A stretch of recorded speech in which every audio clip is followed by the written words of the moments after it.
বাচ্চার আওয়াজে ঘুম ভেঙে গেল। নীলা কিছুতেই বাচ্চাকে চুপ করাতে পারছে না, তাই আমি গিয়ে বললাম, আমার কাছে দিন ম্যাডাম। তারপর নীলা কিছু না বলে বাচ্চাটাকে আমার কোলে দিয়ে দিল। আমি ওকে চুপ করাবার জন্য এক হাত কানে আর অন্য হাত দিয়ে ওকে ধরলাম। কানে হাত দিয়ে বিল্লির মতো আওয়াজ দিতে লাগলাম। দেখলাম সে কান্না বন্ধ করে হাসতে লাগলো। তারপর নীলার কোলে দিতেই আবার কাঁদতে লাগলো। তাই আমি কোলে নিয়ে একটা লরিসো নিয়ে ঘুম পাড়ালাম। তারপর বিছানায় শুয়ে দিলাম। নীলা আমাকে বলল, থ্যাঙ্কস। It's okay. তারপর সোফায় এসে শুয়ে পড়লাম।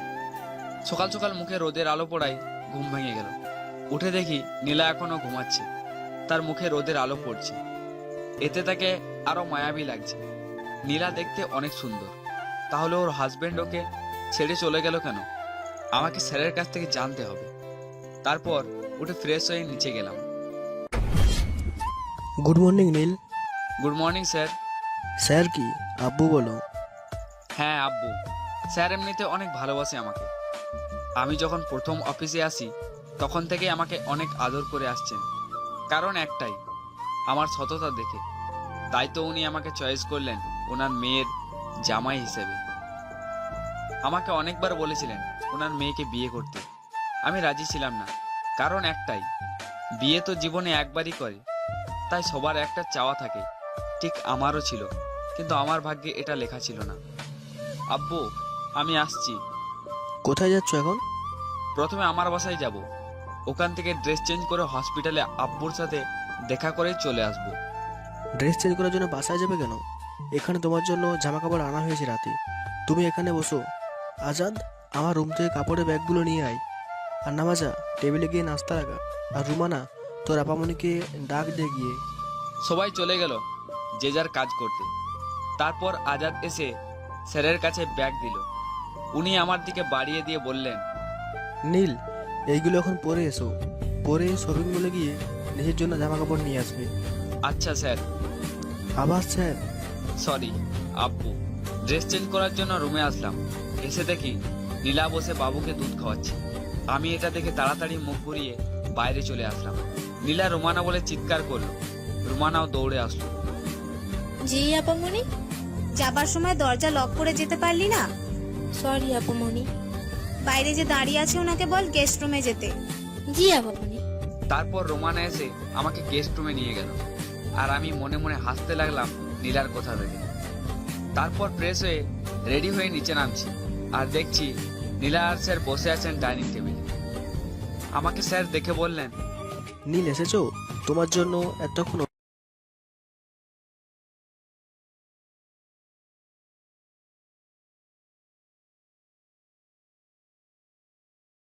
মানে তুমি এবারে জামাই, তুমি বাইরে খাবে কেন? চুপচাপ এসে বসো এখানে।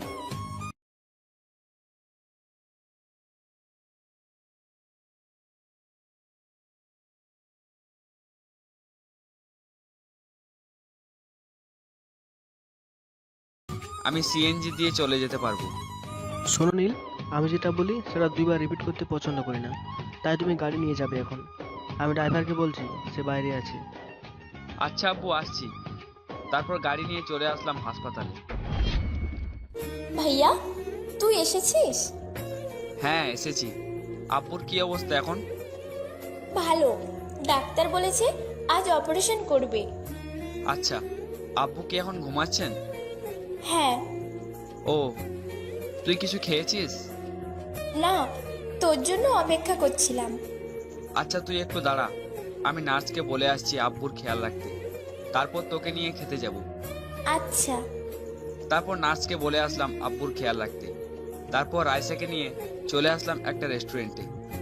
ভাইয়া, তোর কাছে কি টাকা আছে এত বড় দামি রেস্টুরেন্টে যে নিয়ে আসলি? হ্যাঁ আছে, তুই যা খাবি সেটার অর্ডার কর। এই নে মেনু কার্ড। আর টাকার চিন্তা তোকে করতে হবে না। আপনার আবার ভাববেন না স্যারের জামাই হওয়ায় এত দামি রেস্টুরেন্টে ঢুকেছে। আসলে রাইসার অনেক ইচ্ছা ছিল এরকম একটা রেস্টুরেন্টে সে ব্রেকফাস্ট করবে।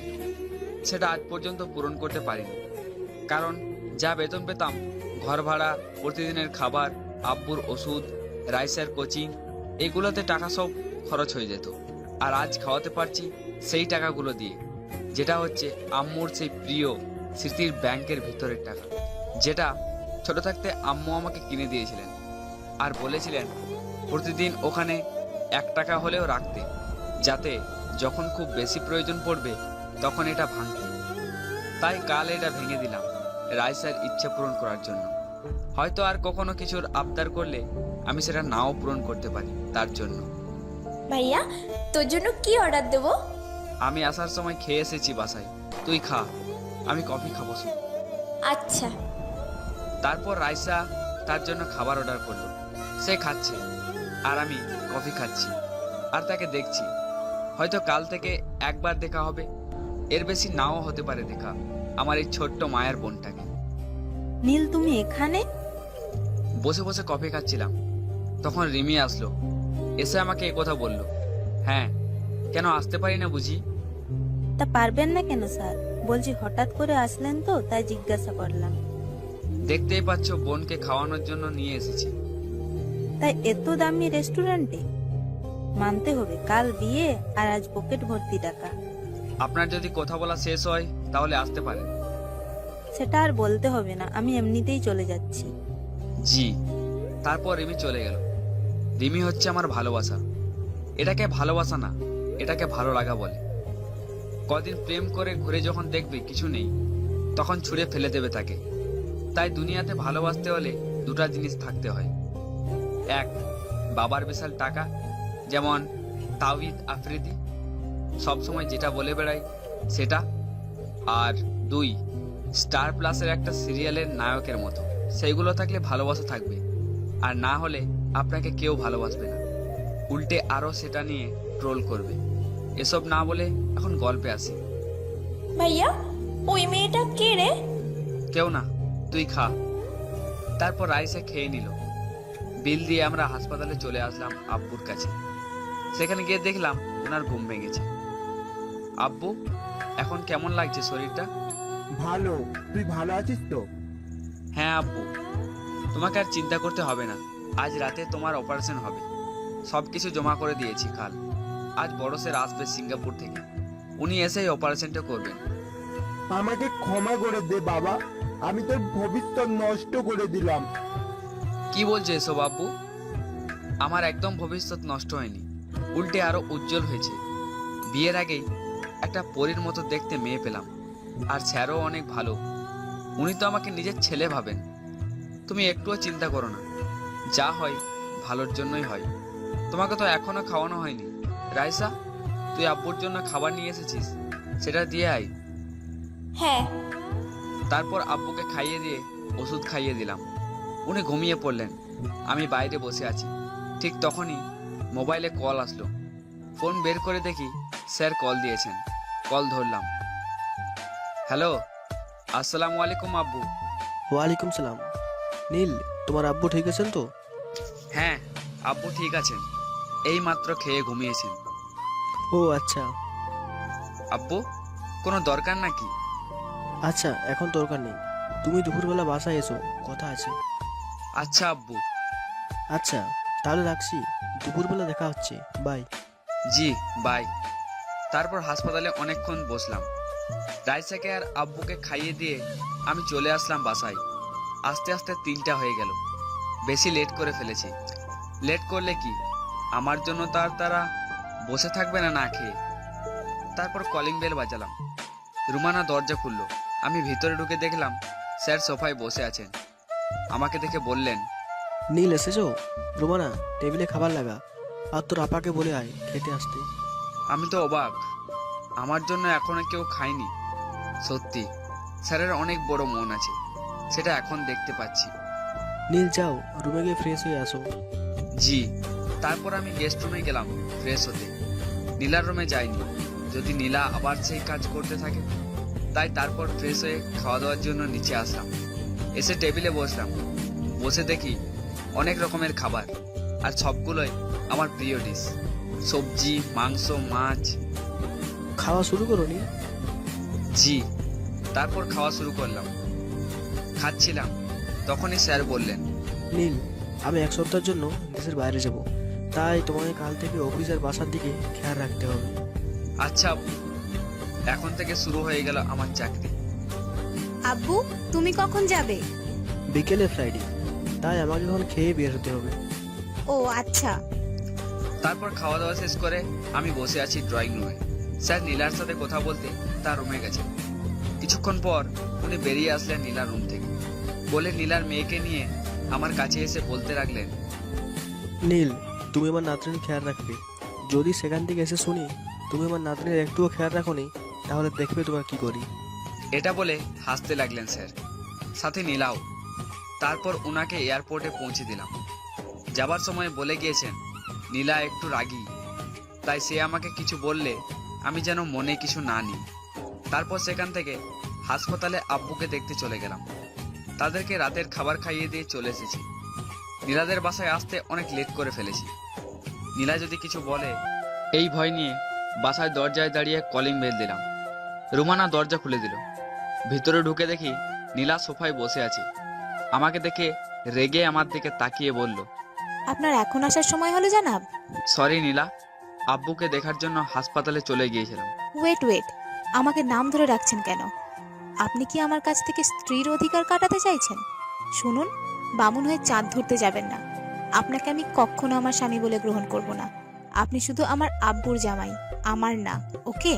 আর কাল থেকে টাইম মতো বাসায় আসবেন, না হলে রাতে বাসায় ঢুকতে পারবেন না, বাইরেই থাকতে হবে।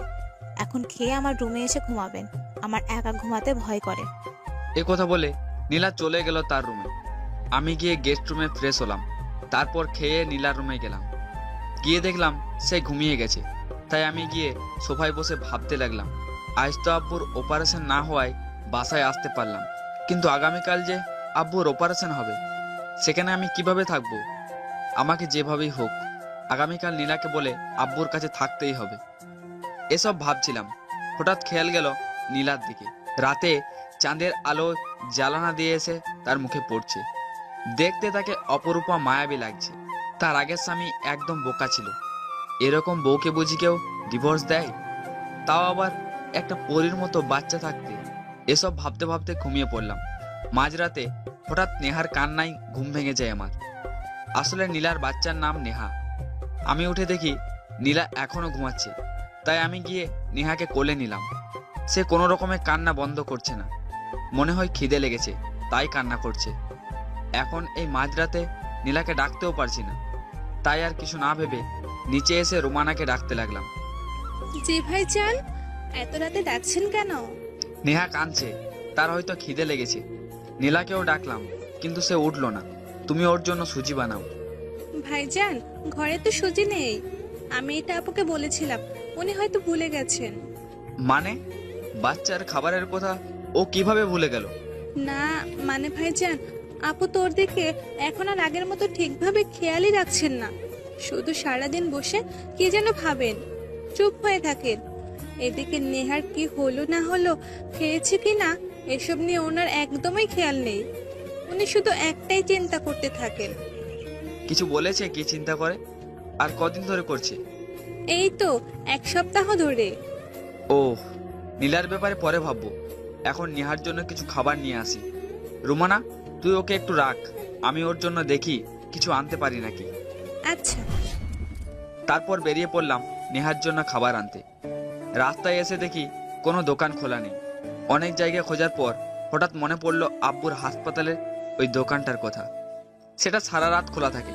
তারা 2 ভাই মিলে দোকানটা চালান, একজন রাতে আর একজন দিনে। তাই আর কিছু না ভেবে দৌড়ে যেতে লাগলাম হাসপাতালে। অতঃপর 10 মিনিটে চলে আসলাম দোকানে। দোকান থেকে সুজি নিয়ে দৌড়ে বাসায় আসতে লাগলাম। আস্তে আস্তে 15 মিনিট লেগে গেল। এই নে রুমানা, নেহার খাবার রেডি কর আর আমার কাছে দে ওকে। ঘরে এসে রুমানাকে সুজির পকেট দিয়ে নেহাকে কোলে নিলাম। দেখলাম নেহা কান্না থামাচ্ছে না। তাই বলতে লাগলাম, আমার পরীটা কাঁদছে কেন? কি হয়েছে আমার পরীর? তোমার অনেক খিদে লেগেছে তাই না বাবু? একটু অপেক্ষা করো, তোমার ফুপি তোমার জন্য খাবার আনছে। আর কেঁদো না, তোমার আম্মু অনেক পোচা, তোমার খাবারের কথা ভুলেই গেল। তোমার আম্মুকে পানিশমেন্ট দেব আমার পরীটাকে না খাওয়ানোর জন্য। এই কথাগুলো শুনে নেহা হাসতে লাগলো। অতঃপর হঠাৎ আমার পিছন থেকে একটা কণ্ঠস্বর ভেসে এলো। কি পানিশমেন্ট দেবেন আমায়? না মানে কই কিছু না। এইমাত্র না বললেন আপনি আমায় পানিশমেন্ট দেবেন? না মানে এই রে, এখন কি বলবো? তখন তো ঘুরে কথাটা বলেছিলাম, এখন কি বলবো? ঠিক তখনই আমাকে বাঁচাতে আমার ছোট্ট পরীটা কেঁদে উঠলো। অমনি নীলা ওকে আমার কোল থেকে নিয়ে বলতে লাগলো, আমার মামুনি কাঁদছে কেন? এই দেখো, কান ধরছি, আর কখনো ভুলবো না তোমার খাবারের কথা। নেহা কেঁদেই যাচ্ছে, তাই রুমানাকে ডাকতে লাগলাম, রুমানা কোথায় তুই? তাড়াতাড়ি নিহার খাবার নিয়ে আয়, মেয়েটার কাঁদতে কাঁদতে গলা ভেঙে যাচ্ছে। এই নিন আপামনি। আমার কাছে দে, দেখছিস না নেহা তার কোলে। এরপর আমি নেহাকে খাইয়ে দিয়ে নীলাকে বললাম, আপনি ঘুমিয়ে পড়ুন গিয়ে, আমি নেহাকে ঘুম পাড়াচ্ছি। আচ্ছা। নীলা আর কিছু না বলে চলে আসলো। রুমে এসে শুয়ে পড়লো। কিছুতেই ঘুম লাগছে না তার চোখে, শুধু মনে পড়তে লাগলো আগামী সপ্তাহে কি ঘটেছিল তার সাথে। শুয়ে শুয়ে চোখ বুজে নীলা এসব ভাবছে। তখন নীল রুমে আসলো। সেটা দেখে নীলা ঘুমের অ্যাক্টিং করলো। দেখছো পরি, তোমার আম্মু ঘুমিয়ে গেছেন, তোমাকে একটুও আদর করেন না। কিন্তু তুমি এটা ভেবো না আমি তোমাকে আদর করব না, আমি তোমাকে অনেক ভালোবাসবো, ঠিক আমার মেয়ে থাকলে যেমন করতাম। এই আমি কার সাথে কথা বলছি? নেহা তো ঘুমিয়ে পড়েছে। তারপর আমি ওকে বেডে রেখে একটু দাঁড়িয়ে নীলাকে দেখে সোফায় গিয়ে ঘুমিয়ে পড়লাম। সকাল সকাল ঘুম ভেঙে গেল, বিছানায় চোখ গেল, দেখলাম নীলা নেই, বিছানায় নেহা ঘুমাচ্ছে। মোবাইলটা হাতে নিয়ে দেখি 9টা বেজে গেছে। আমি তাড়াতাড়ি উঠে ওয়াশরুমে ঢোকার জন্য দরজা খুললাম। অমনি নীলা এসে আমার উপর পড়ে গেল, আর সাথে সাথে আমিও নিচে পড়ে গেলাম। নীলা আমার উপর পড়তেই আমার মন যেন একটা শান্তি খুঁজে পেল। সে আমার উপর পড়ে আমার দিকে চেয়ে আছে, আমিও তার দিকে চেয়ে আছি। এই প্রথম নীলাকে এত কাছ থেকে দেখছি। তার নিঃশ্বাস এসে আমার মুখে পড়ছে। ঠিক তখনই নেহার কান্নার আওয়াজে হুঁশ ফিরল, সাথে সাথে উঠে পড়ল নীলা। আমি ভুলেই গিয়েছিলাম যে আমি ঘুমের ঘরে নীলার ওয়াশরুমে ঢুকেছিলাম। তারপর চোখে হাত দিয়ে সেখান থেকে বেরিয়ে গেস্ট রুমের ওয়াশরুমে চলে আসলাম। এসে মাথায় অনেক পানি ঢাললাম যাতে মাথাটা ঠান্ডা হয়। যেটা ঘটলো সেটা মনে পড়লে আমার নিজের হাসি উঠছে। অতঃপর ফ্রেশ হয়ে রেডি হয়ে ব্রেকফাস্ট করার জন্য টেবিলে বসলাম। রুমানা নাস্তা দিল, আমি নাস্তা করছিলাম। ঠিক তখনই নীলা এসে আমাকে বলল, আপনি কি অন্ধ হয়ে গিয়েছিলেন নাকি? আমি যে ওয়াশরুমে ছিলাম সেটা আপনার চোখে পড়েনি? আসলে আমার ঘুম থেকে উঠতে লেট হয়ে গেছে, তাই তাড়াহুড়ো করতে গিয়ে সেদিকের দিকে খেয়াল করিনি। সরি। আর একটা কথা ছিল, আমি অফিসের পর হাসপাতালে যাব। আজ আব্বুর অপারেশন, সেখানে আমাকে থাকতেই হবে। আপনার আব্বুর কি হয়েছে যে অপারেশন করতে হবে? না মানে আব্বুর ব্রেন টিউমার হয়েছিল, এখন অনেক বড় হয়ে গেছে, তাই সেটার জন্য অপারেশন করতে হবে, সেটাকে কাটতে হবে। আর সিঙ্গাপুর থেকে ডাক্তার আসছেন আব্বুর অপারেশন করার জন্য। আপনার আব্বুর এমন অবস্থা সেটা আমাকে তো আব্বু বলেননি। আসলে আমি বলতে বন্ধ করেছিলাম। ও আচ্ছা, আপনি সেখানে যাওয়ার সময় আমাকেও নিয়ে যাবেন, আপনার আব্বুকে দেখতে যাব আমি। আচ্ছা তাহলে আসি, অনেক লেট হয়ে যাচ্ছে অফিসের জন্য। আচ্ছা। বাই, নেহার খেয়াল রাখবেন। তারপর বেরিয়ে পড়লাম অফিসের জন্য। গাড়িতে বসে আছি আর ভাবছি সেই ওয়াশরুমের ঘটনাটা আর নীলার সেই লাজুক চেহারার কথা। অতঃপর অফিসে চলে আসলাম। এসে নিজের কেবিনে গেলাম। নিজের কেবিন বলতে স্যারের কেবিন এখন আমার কেবিন হয়ে গেছে। স্যার আমাকে অফিসের সব দায়িত্ব দিয়েছেন। বসে বসে কাজ করছি, কলম দিয়ে লিখতে যাব, তখন কলমটা হাত থেকে পড়ে গেল। সেটা নেবার জন্য নিচু হলাম। ঠিক তখনই কে যেন আমার গায়ে সুরসুরি দিতে লাগলো। আমি সাথে সাথে দাঁড়িয়ে পিছনে তাকালাম, দেখলাম একটা মেয়ে। আপনি কে, আর হঠাৎ আমাকে সুরসুরি দিলেন কেন? আমি কে সেটা পরে বলছি, আগে বলুন আপনি কে, আর আব্বুর কেবিনে কি করছেন? মানে স্যার আপনার আব্বু? হ্যাঁ। আপনি কি সজীব স্যারের কথা বলছেন? আসলে আমার জানার মধ্যে নীলাই ওনার মেয়ে। তাহলে এই মেয়ে আবার আব্বু বলছে কেন? মনে হয় অন্য কাউকে বলতে এসেছে, তাই আমি নাম বললাম। মানে হলো আপনার শরীফ স্যার আমার চাচু। আমার আব্বু এবং নীলার আব্বু ফ্রেন্ড ছিলেন আমরা ছোট থাকতেই, এবং এখনো আছেন। আমাকে চাচু অনেক আদর করতেন এবং ছোট থেকেই আমি ওনাকে আব্বু বলে আসছি। আজ থেকে 7 বছর আগে আমরা ফ্যামিলি মিলে লন্ডনে চলে গিয়েছিলাম। সেদিন খুব কষ্ট হয়েছিল নীলাকে এবং নীলার আব্বুকে ছেড়ে যেতে। সেই কষ্ট আজ 7 বছর পর দূর করার জন্য এখানে এসেছি। তাই সারপ্রাইজ দেওয়ার জন্য আগে অফিসে এসেছি। কিন্তু এটা তো চাচুর কেবিন, আপনি এখানে কি করছেন? আর আপনি কে? না মানে আসলে আমি এই অফিসের একজন এমপ্লয়। আমি কিভাবে ওনাকে পরিচয় দেব যে আমি ওনার সেই ফ্রেন্ডের হাজবেন্ড? নীলা তো আমাকে বলেছে ওর প্রতি যেন স্ত্রীর অধিকার না খাটায়, তাই এমপ্লয় বললাম। ও, তো আপনি এখানে কি করছেন? আপনার কেবিন তো বাইরে থাকা উচিত, তাই না? এখন আমি কি বলবো? আরো একটা মিথ্যা কথা বলতে হবে? না মানে আসলে স্যার 1 সপ্তাহের জন্য আউট অফ কান্ট্রিতে গেছেন, তাই উনি আমাকে বিজনেস দেখার জন্য এখানে রেখে গেছেন, যাতে অফিসের সবাই আমার প্রেসারে গল্প না করে কাজে মন দেয়, এর জন্য। ও ওকে, বাই দ্য ওয়ে, আমার নাম আধিয়া। আর আপনার? আমার নাম নীল। তো আপনি কি আমাকে নীলাদের বাসায় পৌঁছে দিতে পারবেন? আসলে আমি ভুলে গেছি ওদের বাসার অ্যাড্রেস, তাই আপনার যদি কোনো কাজ না থাকে তাহলে প্লিজ আমাকে পৌঁছে দিন তাদের বাসায়। আচ্ছা, আপনি বাইরে একটু অপেক্ষা করুন, আমি এই ফাইলটা চেক করেই আসছি। ওকে, আমি বাইরে অপেক্ষা করছি। আধিয়াকে তো বলে দিলাম আমি নীলার কিছু লাগি না।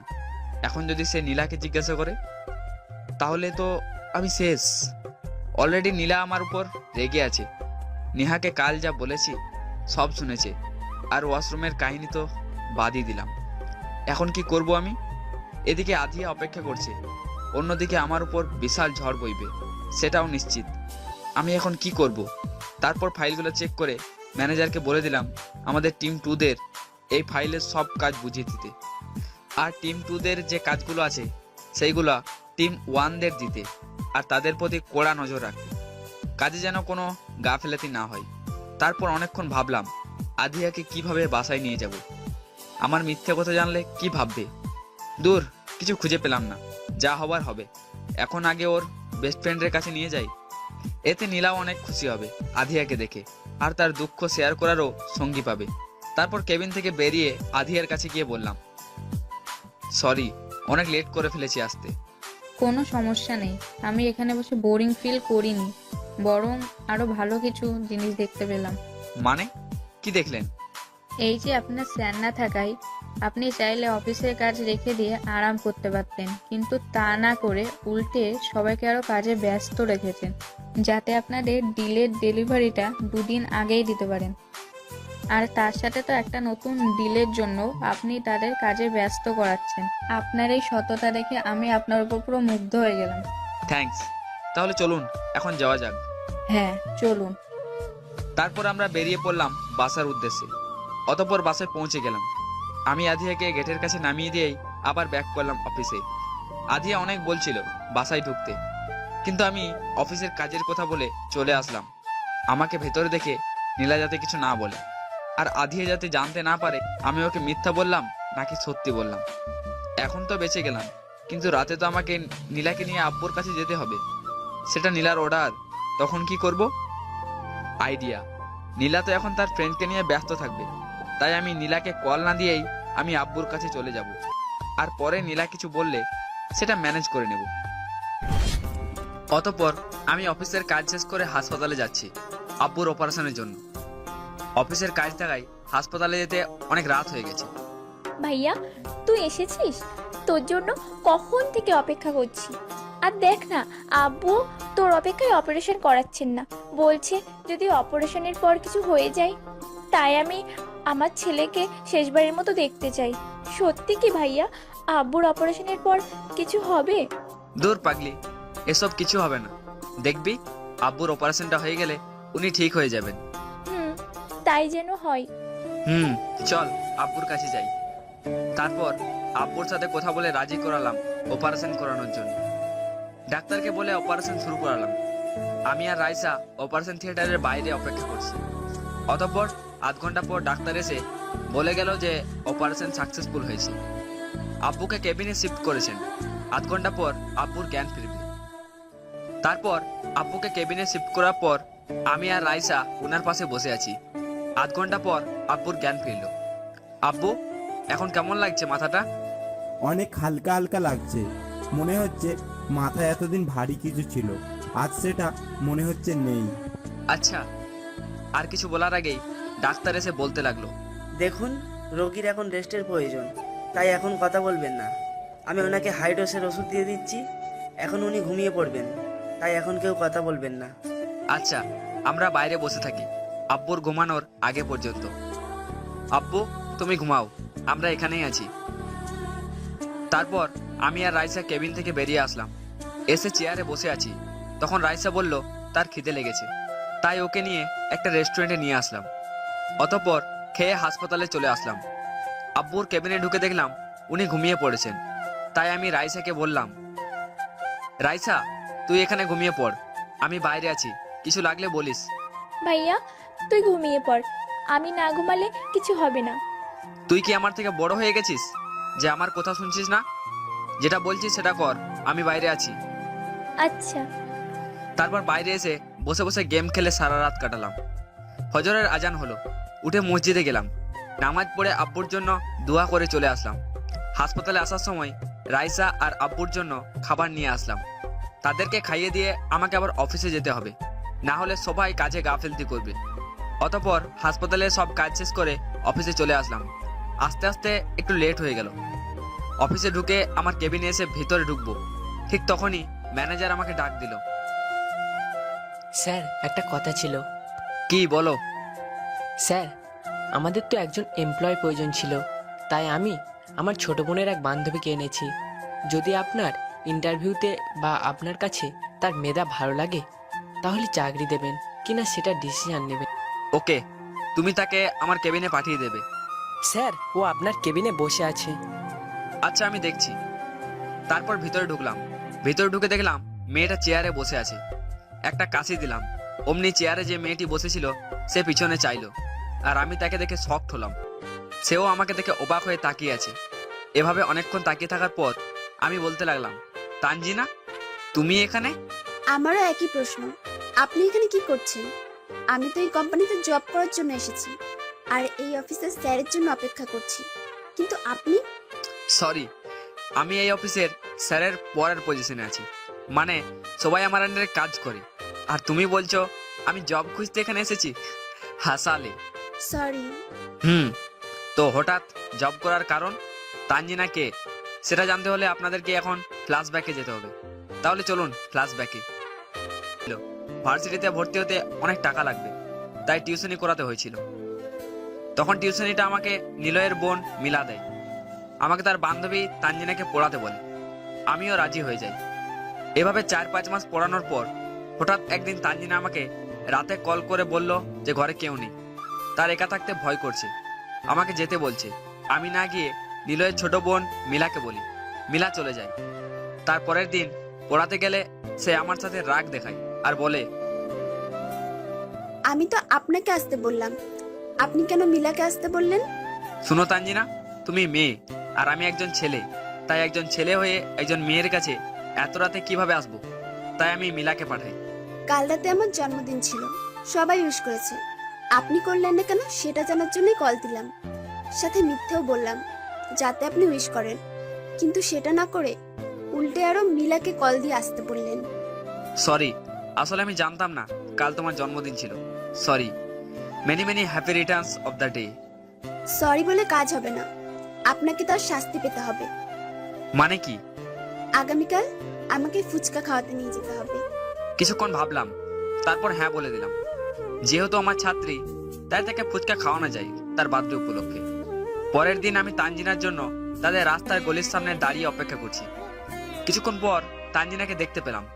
আমি তাকে দেখেই তো পুরো অবাক। আজ সে শাড়ি পরেছে, তাও আবার আমার ফেভারিট কালার, নীল রঙের শাড়িতে তাকে অনেক সুন্দর লাগছে। তাকে এখন যে কেউ দেখলে বলবে না যে সে এইবার মাধ্যমিক দেবে। নীল, এসব কি ভাবছিস? ও তোর ছাত্রী, আর ছাত্রীকে নিয়ে এসব ভাবা ঠিক না। হাই। হ্যালো। আমাকে কেমন লাগছে সেটা বললেন না যে? তোমাকে আজ অনেক সুন্দর লাগছে। সত্যি? থ্যাঙ্কস। এই সিএনজি দাঁড়াও। না, আমরা রিক্সা দিয়ে যাব। রিক্সা দিয়ে গেলে লোকে কি বলবে, তাই সিএনজি দিয়েই যাই, উঠো। তারপর তানজিনা আর কিছু না বলে উঠে পড়লো। অতঃপর আমরা চলে আসলাম সাপ্লাই মামুর দোকানে। সেইখানের ফুচকা চটপটি যে খাবে সে আর এই দোকানের নাম ভুলবে না। মামু, 2 প্লেট ফুচকা দিন তো। না মামু, 1 প্লেট দিন। আমি তানজিনার দিকে চেয়ে আছি সেটা দেখে সে বলল, স্যার জানেন, আমার অনেক শখ ছিল যে আমার স্যারকে আমার নিজের হাতে ফুচকা খাওয়াবো। তাই আমি 1 প্লেট ফুচকা অর্ডার দিলাম। প্লিজ রাগ করবেন না। ওকে। তারপর মামু ফুচকা দিলেন। তানজিনা একটা মুখে পড়ছে আর অনেক ধীরে ধীরে চিবাচ্ছে। মনে হচ্ছে যেন একটু জোরে চিবালে ফুচকা কষ্ট পাবে। আপনি আমার দিকে চেয়ে আছেন কেন? হা করুন। হ্যাঁ, তানজিনা কখন যে আমার দিকে ফুচকা বাড়িয়ে দিয়েছে সেটা খেয়ালও করিনি। অতঃপর ফুচকা খেয়ে বেরিয়ে পড়লাম। তানজিনা, তাহলে তোমাকে এখন গাড়িতে তুলে দিলে তুমি কি যেতে পারবে বাসায়? আসলে আমি এখন যেতে চাই না। সামনেই পার্কটা আছে, ওইখানে যাব। আপনার সাথে কিছু কথা আছে। আচ্ছা, শুধু বার্থডে ট্রিট ভেবে যাচ্ছি, না হলে যেতাম না। অতঃপর পার্কে চলে এসে ভিতরে বসলাম। বলো কি বলবে? আমাকে আবার বাসায় গিয়ে পড়তে হবে। বলছি, তার আগে আমি কি এখন আপনাকে তুমি করে বলতে পারি? মানে বুঝলাম না। কথা বলতে হলে আবার তুমি করে বলতে হয় নাকি? না মানে, আসলে যেটা বলতে চাইছি সেটা হলো, আমি আপনাকে লাইক করি। শুধু লাইক না, লাইক বললে ভুল হবে, ভালোবাসি। আজ থেকে না, যেই দিন নিলয় ভাইয়ার সাথে দেখেছি সেই দিন থেকে। একথা মিলাকে অনেকবার বলেছি। সে বলল আপনি নাকি এসব লাইক করেন না। হঠাৎ একদিন আপনি মিলাকে বলেছিলেন আপনার ভার্সিটিতে ভর্তির জন্য টাকা প্রয়োজন, তাই একটা টিউশনি খুঁজছেন। তখন আমি সে কথা শুনে ওকে আমি বলি আপনি যেন আমাকে পড়াতে আসেন, আর এতে আপনি রাজিও হয়ে যান। তখন থেকেই রোজ পড়তে বসলে শুধু আপনার দিকেই তাকিয়ে থাকতাম, কিন্তু আপনি কোনো রেসপন্স দিতেন না। তাই আজ বলবো বলে এখানে আসলাম। মানে কি বলছো এসব? তোমাকে তো শুধু আমি ছাত্রী ভাবি, আর কিছু না। বিশ্বাস করুন, আমি অনেক ভালোবাসি, আপনাকে কখনো ঠকাবো না। তানজিনা, এখানে ঠকানোর কথা আসছে না, আর এটা হয় না। আমি তোমাকে শুধু আমার ছাত্রী ভাবি, আর কিছু না। তুমি বুঝতে পারছো না কেন? আমি কিচ্ছু বুঝতে চাই না। কিন্তু আমি তো তোমার স্যার, আর এটা আমাদের সমাজ মেনে নেবে না। উল্টে আরো বলবে আমি লোভে পড়ে তোমাকে আমার ভালোবাসার জালে ফেলেছি। আমি এসব কিছু শুনতে চাই না। আমি শুধু আপনাকে চাই, আর কিছু না। আর কে কি বললো বা ভাবলো সেটা আমি শুনতে চাই না। আমি শুধু আপনাকে চাই। স্টপ। আর কখনো আমার সাথে কন্ট্যাক্ট করার চেষ্টা করবে না। এ কথা বলে সেদিন সেখান থেকে চলে আসি। এরপরও অনেকবার তানজিনা ট্রাই করেছিল আমার সাথে কন্ট্যাক্ট করার, কিন্তু আমি কখনো তাকে সেই সুযোগটা দিইনি। বেশ কিছুদিন যাবার পর দেখলাম সে আমার পিছন লেগেই আছে। তাই আর কোনো রাস্তা না পেয়ে সেখানে ভার্সিটি চেঞ্জ করে চলে আসলাম এইখানে পড়তে।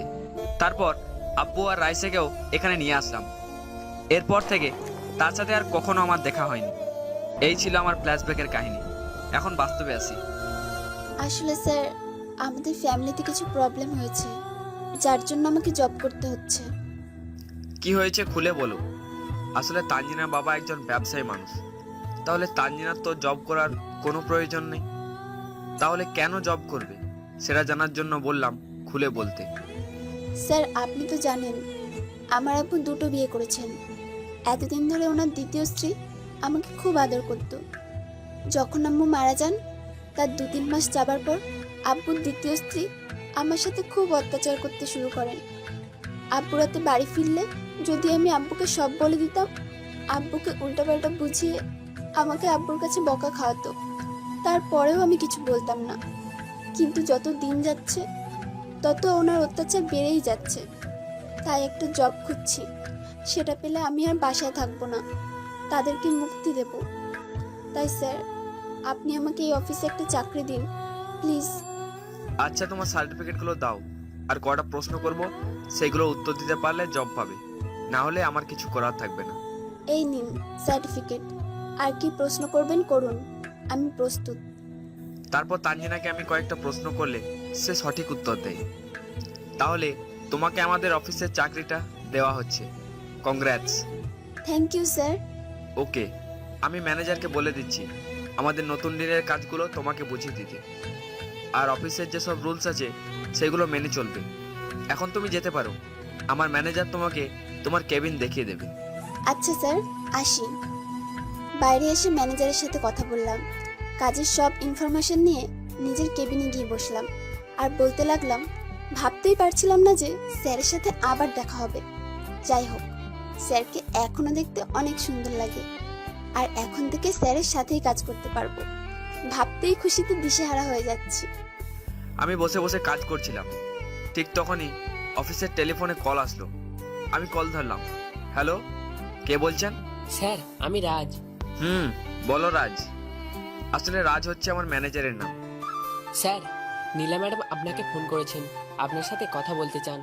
আমি কল আপনার টেলিফোনে ট্রান্সফার করছি। তারপর রাজ কল ট্রান্সফার করলো। হ্যালো, জি বলুন, কি বলবেন? আপনি আমাকে কাল নিয়ে গেলেন না কেন আপনার আব্বুকে দেখাতে? না মানে আপনার ছোটবেলার ফ্রেন্ড এসেছিল তো, তাই আমি আপনাকে আর যাবার জন্য বলিনি। আপনি যাতে ওনাকে টাইম দেন সেই জন্য। ও ঠিক আছে, আজ একটু লাঞ্চ করতে টাইমে আসতে পারবেন? আধিয়া এসেছে, ওকে নিয়ে বাইরে লাঞ্চ করতে যেতাম। যদি আপনি সাথে থাকতেন একটু ভালো হতো। আচ্ছা, আমি আসবো। কল রেখে ভাবতে লাগলাম, এখন আধিয়া আমাকে দেখে যদি কিছু বলে, কেন মিথ্যা বললাম, তখন কি জবাব দেব?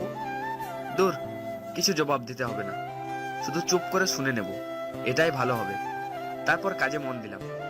স্যার, আসতে পারি? বসে বসে কাজ করছিলাম, ঠিক তখনই রাজ এসে কথা বলল। হ্যাঁ, এসো। স্যার, লাঞ্চ টাইম হয়ে গেছে, আপনার জন্য নীলা ম্যাডাম অপেক্ষা করছেন। তুমি জানলে কি করে যে নীলা আমার জন্য অপেক্ষা করছে? আমাকে ম্যাডাম বলেছিলেন আপনার লাঞ্চে যাবার কথা। যদি আপনি সেটা ভুলে কাজে ব্যস্ত হয়ে পড়েন, তখন আমাকে এসে আপনাকে আবার মনে করিয়ে দিতে বলেছেন। আচ্ছা, যাচ্ছি। নীলা জানলো কিভাবে আমি কাজে ব্যস্ত থাকলে অন্য কিছু ভুলে যাই? এখন এসব না ভেবে বেরিয়ে পড়ি, না হলে নীলা আবার কি করে বসবে। রাজ, আমি হয়তো নাও আসতে পারি, তাই কাজগুলো চেক করবে ভালো করে। Okay sir. ওকে, তাহলে আসি। তারপর গাড়িতে এসে বসলাম, অতঃপর বাসায় চলে আসলাম। এসে কলিং বেল দিলাম, রুমানা দরজা খুললো। আমি বললাম, তোমার আপা কোথায়? উনি রুমে আছেন ওনার বান্ধবীর সাথে। তুমি গিয়ে বলে দাও আমি এসে গেছি, রেডি হয়ে থাকে যেন। আমি ফ্রেশ হয়ে আসছি। আচ্ছা ভাইজান, আমি গিয়ে বলছি। তারপর আমি রুমে গিয়ে কাপড় নিয়ে ওয়াশরুমে ঢুকলাম, অতঃপর ফ্রেশ হয়ে বেরিয়ে পড়লাম। রেডি হয়ে রুম থেকে বেরিয়ে দেখলাম নীলা আর আধিয়া দাঁড়িয়ে গল্প করছে, তাই আমি সামনে গেলাম। আমাকে নীলা দেখে বলল, আপনার শেষ হয়েছে? হ্যাঁ, চলুন। নীলা, দাঁড়া। এই যে মিস্টার নীল, আপনি তো সেই নীল না যে আমাকে বলেছিল অফিসের এমপ্লয়? কি বলছিস? তুই ওনাকে আগে দেখেছিস? হ্যাঁ, অফিসে। কি হলো, চুপ করে আছেন কেন? বলুন। এখন কি বলবো, কিছু একটা বের করতে হবে এখান থেকে বেরোতে হলে। এসব ভাবছিলাম, ঠিক তখনই আমার পরীটা আমাকে বাঁচাতে কেঁদে উঠলো। নীলা তার কান্না থামাতে পারছে না, তাই আমি গিয়ে কোলে নিলাম। অমনি কান্না বন্ধ করে দিল। এটা দেখে নীলা, আধিয়া, রুমানা সবাই অবাক হয়ে আমার দিকে তাকিয়ে আছে। এটা দেখে আমি বললাম, কি হলো, এখানে কি দাঁড়িয়ে থাকবেন নাকি? এ কথা বলে আমি নেহাকে নিয়ে চলে আসলাম। হ্যাঁ, চল আধিয়া। আরে শোন তো, নীল কেন আমাকে মিথ্যা বললো যে অফিসের এমপ্লয়? আসলে আমি ওকে বলেছিলাম যে ও যেন আমার উপর স্ত্রীর অধিকার না দেখায়, তাই হয়তো তোকে বলেনি যে ও আমার স্বামী। তার মানে তুই ওকে স্বামী হিসেবে মেনে নিচ্ছিস? আমি কি সেটা বলেছি নাকি? চল তো, এসব নিয়ে কথা বলতে আমার ভালো লাগে না। আচ্ছা। তারপর নীলা ও আধিয়া এসে গাড়িতে বসলো। আমি সামনের সিটে নেহাকে নিয়ে আছি, নীলা আর আধিয়া পিছনের সিটে বসলো। ম্যাডাম, আগে রেস্টুরেন্টে কি যাবো? হ্যাঁ। তারপর ড্রাইভার গাড়ি স্টার্ট করলো। আমি সামনের লুকিং গ্লাসের দিকে তাকিয়ে নীলাকে দেখছি। নীলা আর আধিয়া কি নিয়ে কথা বলছে, আর দুজন মিলে হাসছে। নীলাকে সেই হাসিতে অনেক কিউট লাগছে, আর সাথে পেস্ট কালারের ড্রেসে তাকে আরো সুন্দর লাগছে। তার দুধের মতো সাদা গায়ে পেস্ট কালারটা আরো ফুটে উঠছে। তাকে দেখে কেউ বলবে না যে তার একটা মেয়ে আছে। অতঃপর আমরা চলে আসলাম রেস্টুরেন্টে। আর এই রেস্টুরেন্টটাতে আমি সেই দিনও এসেছিলাম রাইসাকে নিয়ে। এই রেস্টুরেন্ট নাকি নীলার প্রিয়। সে ছোট থাকতে নাকি এই রেস্টুরেন্টে শুধু আসতে চাইতো। বেবি, তুই এখনো এখানে আছিস? হ্যাঁ রে, এখানেই আমি সব পেয়েছি এবং হারিয়েছি, তাই এইখানে ছাড়া আমি আর কোথাও যাই না। বেবি, এসব চিন্তা বাদ দে তো, এখন চল ভিতরে যাই। চল। নীলা এখানে কি পেয়েছে আর কি হারিয়েছে কিছু তো বুঝলাম না। আমাকে সব জানতে হবে নীলার বিষয়ে। কি হলো নীল, দাঁড়িয়ে আছো কেন? ভিতরে চলো। হ্যাঁ। তারপর ভিতরে ঢুকলাম, ঢুকে একটা টেবিলে বসলাম আমরা। কে কি খাবে অর্ডার করো। আমি চাউমিন খাবো। আপনি কি খাবেন? আমি এক প্লেট চাউমিন অর্ডার করলাম, নীলাও তার জন্য চাউমিন অর্ডার করলো। আমি খাচ্ছি আর নেহা আমার দিকে তাকিয়ে দেখছে, মনে মনে হয়তো বলছে আমি খারাপ, তার সামনে খাচ্ছি আর তাকে খাওয়াচ্ছি না। কি করব পরি বেবি, আমার এসব খেতে একদম ভালো লাগে না। চাউমিন মুখে দিতেই কেমন ভাবে লাগলো, এসব কি করে খায় তারা, ছি, না পেরেও খেতে হচ্ছে, না হলে নীলা দেখলে মন খারাপ করবে, তাই অর্ধেক খেয়ে বাকিটা রেখে দিলাম। নীলা জিজ্ঞাসা করলো, কি হলো, খাচ্ছেন না কেন? আসলে আমার পেট ভরে গেছে, অফিসে আজ একজন নিউ এমপ্লয় জয়েন করেছে, সেই আমাকে মিষ্টি খাওয়াচ্ছিল, তাই পেট ভরা ভরা লাগছে, আর খেতে পারবো না, আপনারা খান। আচ্ছা। তারপর নীলা আর আধিয়া খাচ্ছে আর গল্প করছে, আর আমি নেহার সাথে গল্প করছি।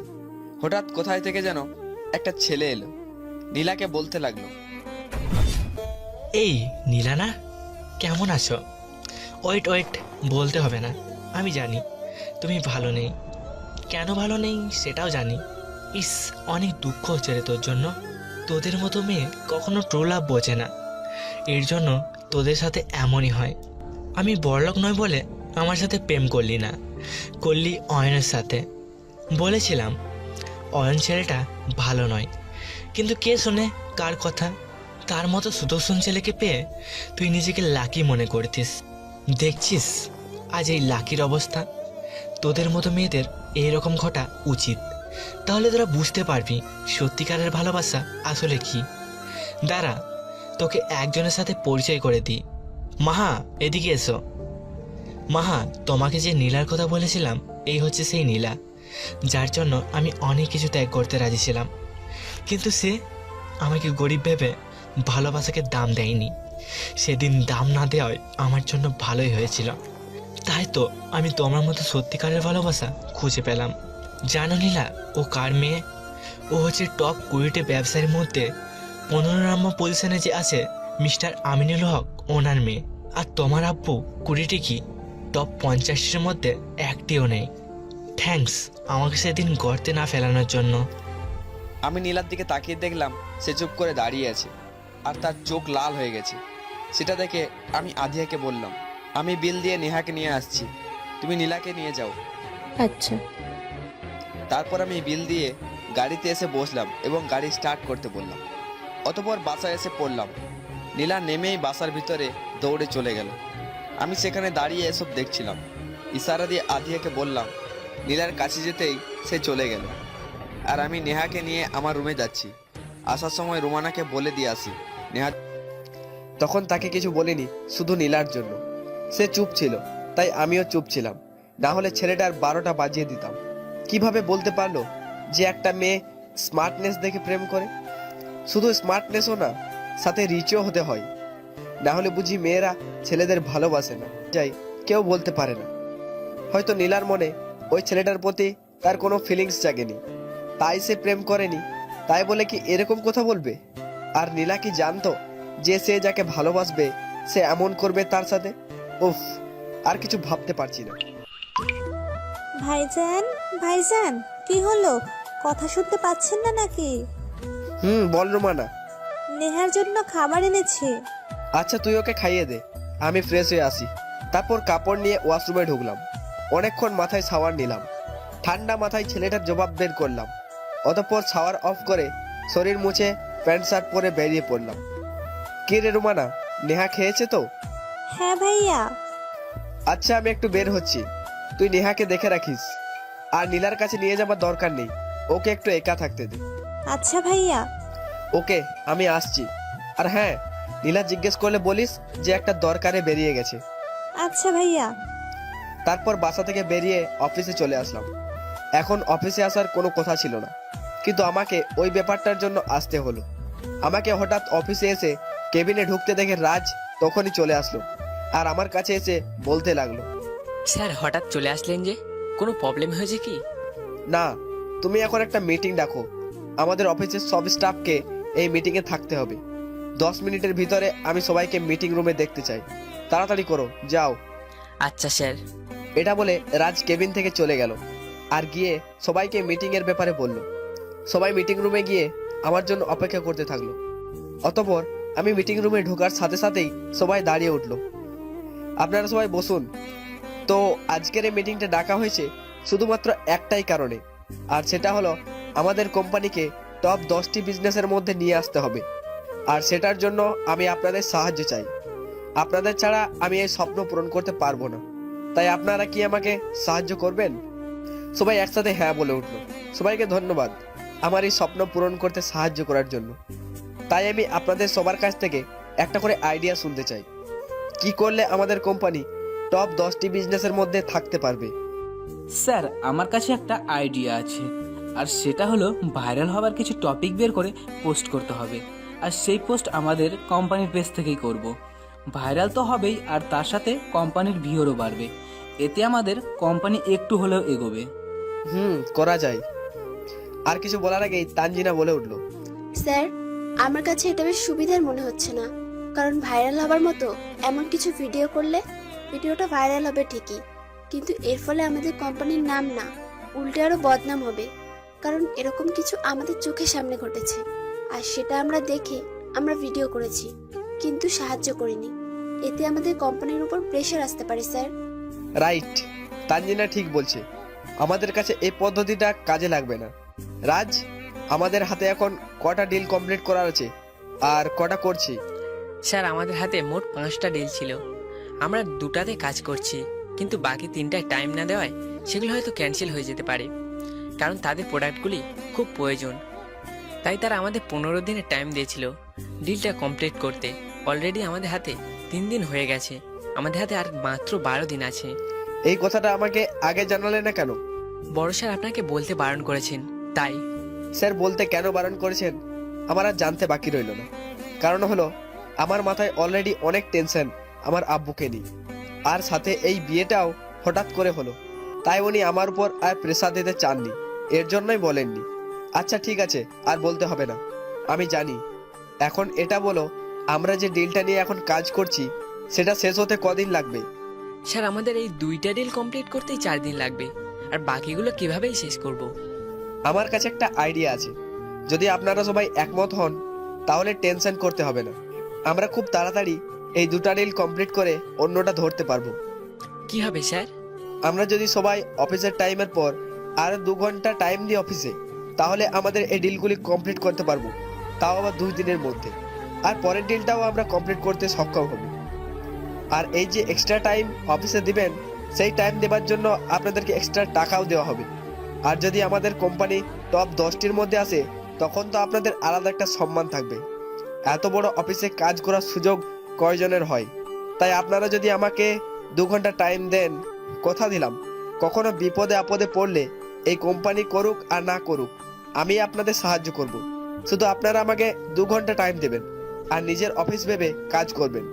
ইনশাআল্লাহ দেখবেন আমরা টপ 10টার মধ্যে এসে যাব। একথা শুনে সবাই হাততালি দিল। তার মানে সবাই আমার কথায় রাজি। সবাইকে অনেক অনেক ধন্যবাদ। তাহলে এখন থেকে কাজে লেগে যান আপনারা। রাজ আর তানজিনা, তোমরা দুজন থাকো, বাকি সবাই কাজে যাও। তারপর সবাই চলে গেল, রাজ আর তানজিনা ছাড়া। রাজ, আমাকে তুমি নতুন ডিলের ফাইলগুলো দাও। এই নিন স্যার। তারপর সব ফাইল দেখলাম, দেখে মনে হলো এখানের মধ্যে মিস্টার সিরাজ হকের কোম্পানি উচ্চ পদে। তারা আমাদের সাথে এই প্রথম ডিল করছে। রাজ, ওই যে মিস্টার সিরাজ হকের ফাইলটা, আমি আর তানজিনা মিলে কাজ করব ওটাই। স্যার, সিরাজ হকের ফাইলটা তো অনেক বড়, আর ওনার সাথে আমাদের এই প্রথম ডিল হচ্ছে। যদি কিছু কমতি থাকে বা ভুল হয়, তাহলে উনি আমাদের কোম্পানির এমন বদনাম করবেন, পরে আর কেউ আমাদের সাথে বিজনেস করতে রাজি হবেন না। তাই তো আমি এই ফাইলটার উপর কাজ করতে চাইছি। যদি কেউ কোনো ভুল করে তখন তো প্রবলেম হবে। আর তুমি নিশ্চিন্ত থাকো, আমি আর তানজিনা এই ফাইলটা অনেক খেয়াল করে দেখব। কি বলো তানজিনা? জি স্যার। ওকে, তাহলে রাজ, তুমি এই ফাইলের সব কিছু ডিটেলস আমার কেবিনে নিয়ে এসো। Okay sir. তানজিনা, আমার কেবিনে এসো। তারপর আমি আর তানজিনা আমার কেবিনে বসে আছি। কিছুক্ষণ পর রাজ আসলো, এসে আমাদেরকে সব কিছু বুঝিয়ে দিল। তারপর আমি আর তানজিনা কাজ করতে লাগলাম। স্যার, এখন তো 5টা বেজে গেছে। এখন কি কাজ শুরু করব না কাল থেকে? কেন? তোমার কি দরকার? কোথায় যাবে? আসলে স্যার, আমাকে একটা ঘর খুঁজতে হবে। এতদিন তো ফ্রেন্ডের বাসায় ছিলাম, এখন যেহেতু জব পেয়ে গেছি, তাহলে আর তার কাছে কিভাবে থাকবো? তুমি ফ্রেন্ডের বাসায় মানে? তুমি না আমাকে বললে তোমার সৎ মা তোমাকে টর্চার করেন বলে জব খুঁজছো, তাহলে বাসায় থেকে বের হলে এটা বললে না কেন? সরি স্যার, আজ 7 দিন হয়ে গেছে আমি বাসা থেকে বের হয়ে এসেছি, আর এতদিন রাজ ভাইয়ার বাসায় ছিলাম। তোমাকে এখন বাসা খুঁজতে হবে না, আমাদের অফিস তোমার জন্য বাসা খুঁজবে। তাই তুমি এখন রাজের বাসায় থাকো, আমি ওকে বলে দেবো কোনো সমস্যা হলে আমাকে জানাতে। আর এখন তুমি শুধু কাজে মন দাও, আর কিছু নিয়ে তোমাকে চিন্তা করতে হবে না। ওকে স্যার, তাহলে আমি আসি। তানজিনা চলে গেল, আমি বসে বসে কাজ করতে লাগলাম। স্যার অফিসে কেউ নেই, শুধু আপনি আর তানজিনা। তুমি তানজিনাকে নিয়ে চলে যাও। স্যার ও আপনাকে ছাড়া অফিস থেকে যাবে না। খবরই নেই। আর তুমি কি না 2 কথা বললে আর অমনি নেহা চুপ হয়ে গেল। আমার হাতে জাদু আছে তো তাই, এটা বলে একটা হাসি দিলাম। আমার সাথে সাথে নেহাও হাসলো। হয়েছে, আর খুলতে হবে না। এখন বাচ্চার আম্মুকে গিয়ে দেখছো ও কেন দরজা খুলছে না। উপস, আমি তো ভুলেই গেছিলাম। তুমি নেহাকে রাখো, আমি দেখে আসছি। এটা বলে দরজার কাছে আসলাম। এসে দরজায় দাঁড়িয়ে নীলাকে অনেক ডাকলাম, কিন্তু সে কোনো উত্তর দিল না। অনেকক্ষণ ধরে যখন দেখলাম দরজা খুলছে না, তখন আরো জোরে দরজার সামনে ডাকতে লাগলাম। সবাই আমার আওয়াজ শুনে বাইরে আসলো। আধিয়া বলল, নীল কি হয়েছে? নীলা কি দরজা খুলছে না? না, দরজা তো খুলছেই না, সাথে কোনো কোথাও আসছে না ভেতর থেকে। আমার মন ঘাবড়াচ্ছে, কিছু হলো না তো ওর? এখন কি করব? আর কোনো রাস্তা না পেয়ে আমি রাহিমকে ডেকে এনে আমি আর রাহিম মিলে দরজাটা ভেঙে ফেললাম। ভেঙে ভিতরে ঢুকতেই নীলাকে দেখি মাটিতে পড়ে আছে। সেটা দেখে তার কাছে গেলাম, গিয়ে ওকে আমার হাঁটুতে বসিয়ে অনেক ডাকলাম। দেখলাম কোনো উত্তর আসছে না, তাই বুঝে গেলাম অজ্ঞান হয়ে গেছে। তাই আমি আর রোমানা মিলে নীলাকে বিছানায় তুললাম। তারপর পানির ছিটা দিলাম তার মুখে। দেখলাম ধীরে ধীরে সে চোখ খুলছে। চোখ খুলে নেহাকে খুঁজতে লাগলো। আধিয়া নেহাকে তার সামনে এনে দিল। সে নেহাকে দেখা মাত্রই কিছু বলার আগে কোলে নিয়ে নিল। নীলা, তুই কি সব শুনতে পাচ্ছিস? তাহলে দরজা খুললি না কেন? এত করে ডাকলাম আমরা। আমি অজ্ঞান হয়ে গিয়েছিলাম। মানে হলো তোরা যখন আমাকে ডাকছিলি তখন আমি অজ্ঞান হয়ে গিয়েছিলাম। হঠাৎ নেহার কান্নার আওয়াজ শুনে আমি দরজা খুলতেই মাথা ঘুরে পড়ে অজ্ঞান হয়ে গিয়েছি। এখন নীলাকে রেস্ট নিতে দাও, সবাই এসে নিচে যাও। তারপর সবাই চলে গেল নিচে। আমি গিয়ে দরজা লক করে নীলার পাশে এসে বসলাম আর বললাম, আপনি গিয়ে ফ্রেশ হয়ে আসুন, আমি নেহাকে দেখছি। জি। তারপর নীলা চলে গেল ফ্রেশ হতে। আমি নেহাকে কোলে নিয়ে ভাবতে লাগলাম, এক ফোঁটা পানিও পড়তে দেবো না। প্লিজ আমাকে একটা চান্স দেন, প্লিজ। আমি নীলাকে এত ভালোবেসে ফেলেছি যে তার কষ্ট আমি আর দেখতে পারছি না। তাই তার কাছে এই চান্সটা চাইলাম। আমার কথার কোনো উত্তর দিল না। এটা দেখে আমি তাকে ছেড়ে দিয়ে আবার বললাম, আমাকে কি একবার চান্স দেওয়া যায় না? আচ্ছা, আপনার স্বামী হবার দায়িত্ব না হয় দিলেন না, কিন্তু আপনার নেহার বাবা হওয়ার দায়িত্বটা দেবেন প্লিজ। এটা বলে নীলার দিকে তাকিয়ে থাকলাম। দেখলাম সে কাঁদছে। সে আর কিছু না বলে আমাকে জড়িয়ে ধরে অনেক কাঁদতে লাগলো আর বলতে লাগলো, আমি জানি আপনি অনেক ভালো ছেলে। আপনি যে আমার মেয়েকে কখনো কষ্ট দেবেন না সেটা আমি প্রথম রাতেই বুঝে গিয়েছিলাম। হয়তো আমি আপনাকে আমার স্বামীর অধিকার দিতে পারবো না বা ভালোবাসতেও পারবো না, কিন্তু নেহার বাবা হওয়ার অধিকার আপনাকে আমি দিতে পারবো। আমার আর কিছু লাগবে না। যেদিন আপনি আমাকে আপনার নিজের স্বামীর অধিকার দেবেন। দেখলাম সে শুয়ে কি যেন ভাবতে লাগলো। তাই পাশে গিয়ে বসে প্লেট টেবিলে রেখে তাকে বললাম, আবার কি ভাবছো? ভাবছি সাগরের বলা কথাগুলো। সে ঠিকই বলেছিল, আমার বাবার কি আর তার প্রেমিকার বাবার মতন টাকা আছে? আর আমাদের কোম্পানিও কত নম্বরে আছে? তাদের কোম্পানি তো টপ 20-র মধ্যে 15 নম্বরে আছে। নীলা প্লিজ এসব চিন্তা বাদ দাও তো, এখন খেয়ে নাও। আমি তোমাকে এখন বলবো না আমি কি করতে যাচ্ছি। যেদিন আমাদের অফিস টপ 10টি বিজনেসের মধ্যে আসবে সেদিন আমি নীলাকে সারপ্রাইজ দেব, আর সেটা হবে তার লাইফের অনেক বড় সারপ্রাইজ। তারপর নীলা খেয়ে নিল। আমি সেই প্লেট নিয়ে নিচে আসলাম। এসে তার জন্য আনা সেই চকলেট ফ্লেভারের কর্নাডো আইসক্রিম ফ্রিজ থেকে বের করে নিয়ে গেলাম। এই নাও। কি? প্যাকেটটা খুলে দেখো। তারপর নীলা পকেটটা খুললো এবং দেখতে পেল কর্নাডো আইসক্রিম। সে একটা হাসি দিয়ে বলল, থ্যাঙ্কস। তারপর আমি নিচে এসে ফ্রেশ হয়ে খেয়ে নীলার রুমে ঢুকলাম। দেখলাম নীলা ঘুমিয়ে গেছে, তাই আমি আর কিছু না ভেবে শুয়ে পড়লাম। সকালে এলার্মের আওয়াজে ঘুম ভাঙলো। এলার্ম অফ করার আগে ভালো করে চোখ মেলে বিছানার দিকে তাকালাম। দেখলাম নীলা নেই, সাথে নেহাও নেই। এত সকালে কিভাবে উঠলো নীলা আর নেহা? এটা ভেবে টাইম দেখতে লাগলাম। টাইম দেখে তো আমি অবাক হয়ে চেয়ে আছি মোবাইলের দিকে, কারণ আমি 7টায় অ্যালার্ম দিয়েছিলাম, তাহলে 9টায় কেন বাজলো? মোবাইলের দিকে তাকিয়ে কি দেখছো? মোবাইলের দিকে চেয়েছিলাম, হঠাৎ নীলা রুমে এসে এ কথা বলল। না মানে 7টায় অ্যালার্ম দিয়েছিলাম, 7টায় না বেজে 9টায় বাজলো কেন সেটাই দেখার জন্য মোবাইলের দিকে তাকাচ্ছি। মনে হয় ভূতে টাইমটা চেঞ্জ করে ফেলেছে। এটা বলে নীলা হাসতে লাগলো।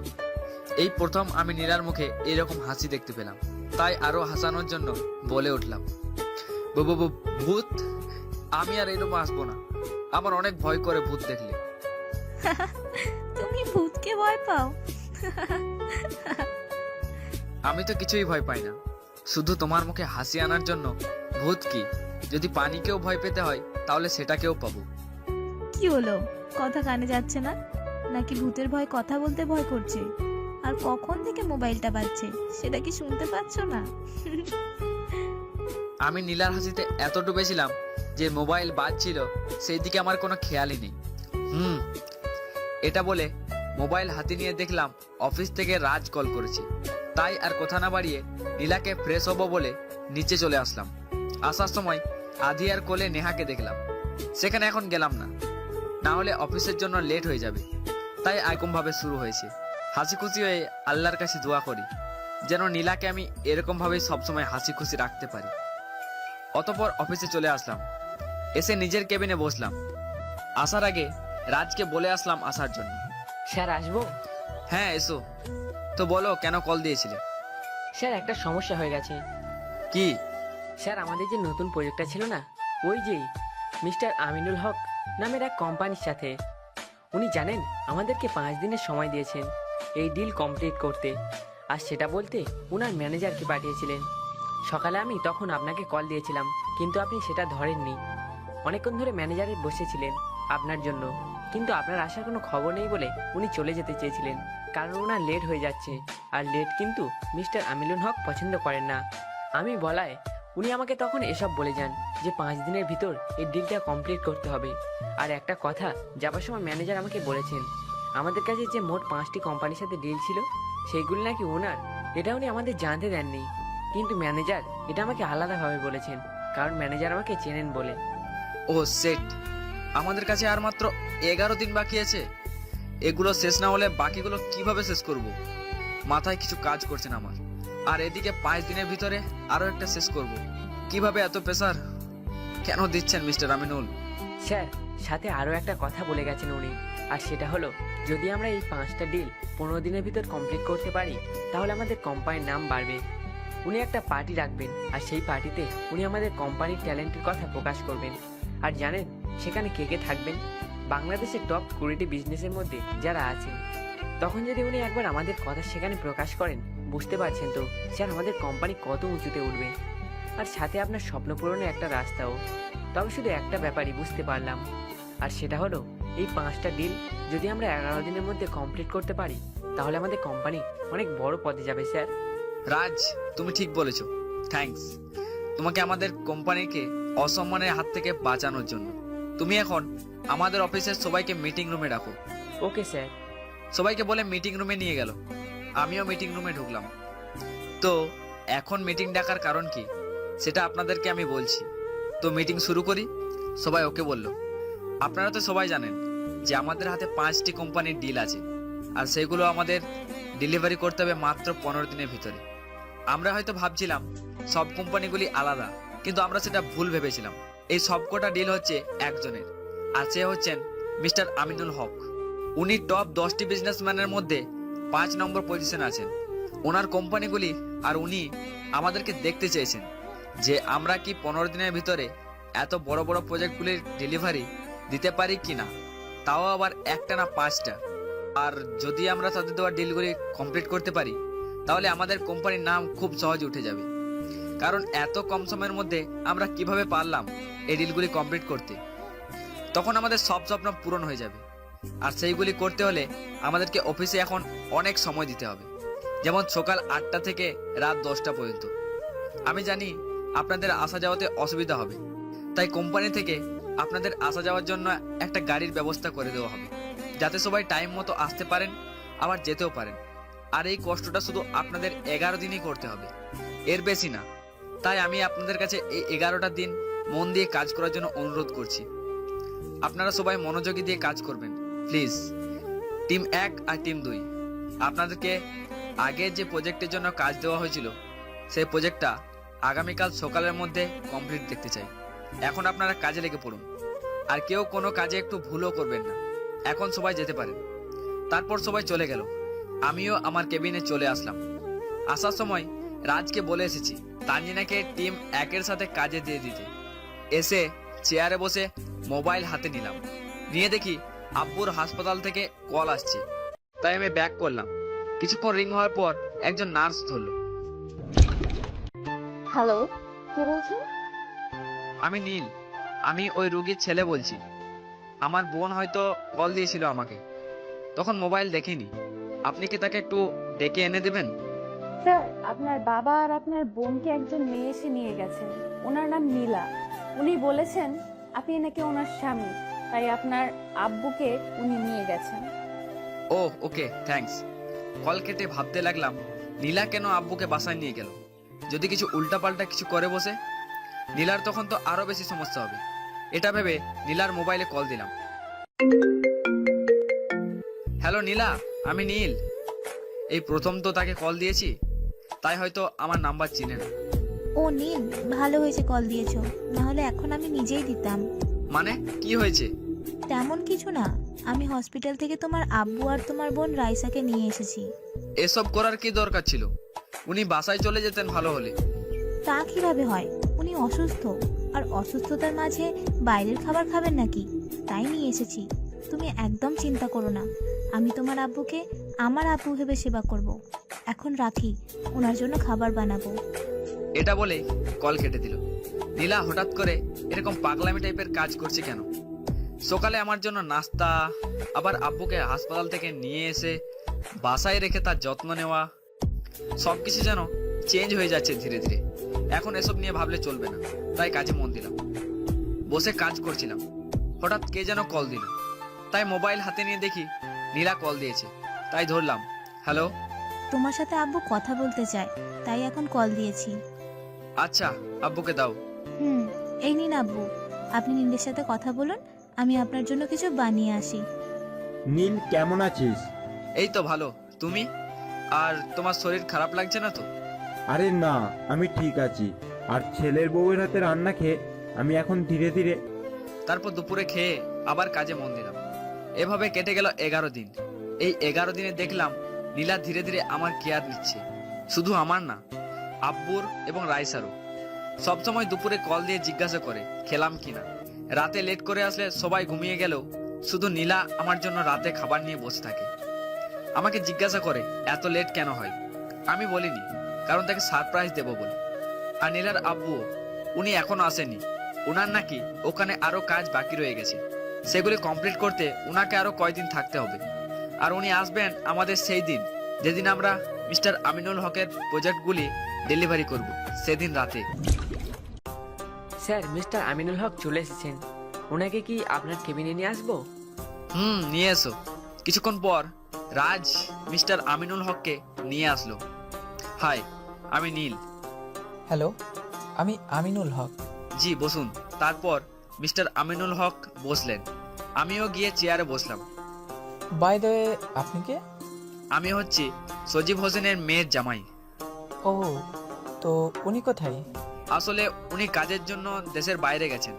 আর আপনাদের চাওয়া প্রজেক্টগুলি আমরা এখন আপনাদের সাথে করে দিয়ে দেব। তা বুঝলাম, কিন্তু আমি তো মিস্টার সজীবের কাজকে দেখে ডিল করেছিলাম। তাহলে উনি নেই কেন এখানে? উনি আজ রাতে আসবেন। আমি আব্বুকে বলবো আপনার সাথে দেখা করতে। তা লাগবে না, আগামীকাল আমার বাসায় একটা পার্টি রেখেছি, আপনারা সবাই সেই পার্টিতে আসবেন। আচ্ছা, তাহলে আসি, দেখা হচ্ছে কাল। হাত মিলিয়ে একথা বলে চলে গেলেন। অতঃপর এক এক করে সবাই এসে তাদের প্রজেক্টগুলি নিয়ে গেলেন। আমি এবং আমার অফিসের স্টাফগুলি অনেক খুশি আছি। আর সেই খুশির জন্য আমি আমাদের সব স্টাফকে 2 দিনের জন্য ছুটি দিয়ে দিলাম, সাথে তাদের বেতনের টাকা সহ সাথে অর্ধেক বোনাসও দিলাম। তারপর আমি বাসায় চলে আসলাম। আসার সময় নীলার জন্য একটা শাড়ি চয়েস করে নিয়ে আসলাম, আগামীকাল পার্টিতে সেটা পরে যাওয়ার জন্য। অতঃপর বাসায় চলে আসলাম। এসে নীলাকে না দেখিয়ে রুমে লুকিয়ে দিলাম শাড়িটা, কাল সেটা দেখিয়ে সারপ্রাইজ দেবো বলে। তারপর আমরা সবাই ডিনার করে নিলাম। নীলার আব্বুকে আনতে আমি এয়ারপোর্টে গেলাম। নীলা অনেক করে বলছিল আমার সঙ্গে আসবে, কিন্তু আমি আসতে দিইনি, কারণ নেহা যদি ঘুম থেকে উঠে কাঁদে তাকে তো আমাদের সাথে নিয়ে আসাও যাবে না এই ঠান্ডার মাঝে। অতঃপর এয়ারপোর্টে পৌঁছে গেলাম। সেখান থেকে নীলার আব্বুকে নিয়ে চলে আসলাম বাসায়। আসার সময় ওনাকেও কিছু বলিনি কাল সারপ্রাইজ দেবো বলে। অতঃপর বাসায় পৌঁছালাম। নীলার আব্বু রুমে চলে গেলেন ফ্রেশ হতে। আমি রুমানাকে আসার আগে বলে আসলাম স্যারের জন্য খাবার টেবিলে লাগাতে। তারপর আমি রুমে এসে ফ্রেশ হলাম। এখন আমি নীলার বাথরুমে ফ্রেশ হই, কারণ নীলা আমার সব কাপড় চোপড় এইখানেই শিফট করে ফেলেছে। নীলার দিকে তাকিয়ে দেখলাম সে ঘুমিয়ে পড়েছে, তাই আমি গিয়ে সোফায় শুয়ে পড়লাম।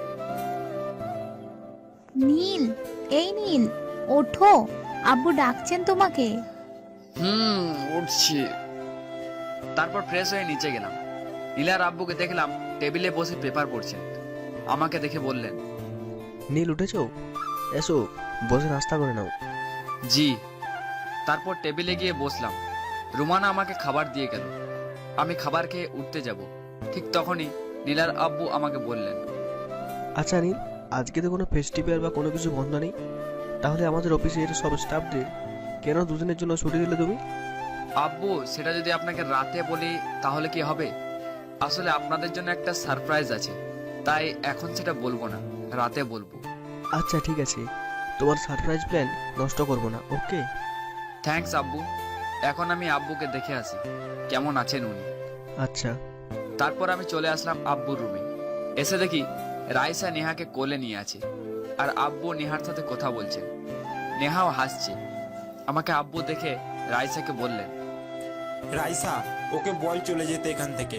আজ কতদিন হয়ে গেল আমাকে বা আমার নাতনিকে ঠিকমতো 10 মিনিটও টাইম দেয় না, শুধু অফিস আর অফিস এই নিয়ে পড়ে থাকে। বল তাকে এখান থেকে যেতে। আব্বু আজ একটু বেশি খেপেছেন।